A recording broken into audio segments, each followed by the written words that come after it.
Hello everyone. Welcome back to the channel.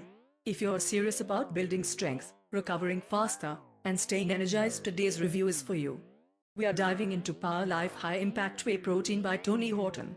Let's find out if this premium, grass-fed protein lives up to the hype. Power Life High Impact Whey is a protein supplement designed by Tony Horton, the creator of P90X. It's made with grass-fed whey protein isolate, but it's not just any protein. It's got a unique formula aimed at boosting muscle strength, digestion, and even mitochondrial function.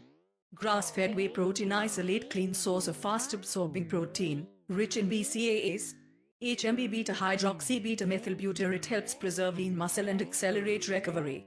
Prohydrolase enzyme blend aids digestion, reduces bloating, and improves protein absorption. Chromium picolinate helps with blood sugar control and energy metabolism. Mitochondrial support blend includes taurine, elavatin, and minerals to fight fatigue and aging. Let's talk taste. I've got the vanilla flavor here. Mixes on camera and wow, it mixes easily, no clumps. The taste? Smooth, slightly creamy vanilla. Not overly sweet, which I love. No artificial aftertaste. I've been using this for 2 weeks post-workout, and here's what I noticed. Less soreness after heavy lifting. Improved energy throughout the day. No bloating or digestive discomfort like I get with cheaper proteins. Clean, high-quality ingredients. Excellent muscle recovery support. Great digestibility with prohydrolase. Designed by fitness expert Tony Horton.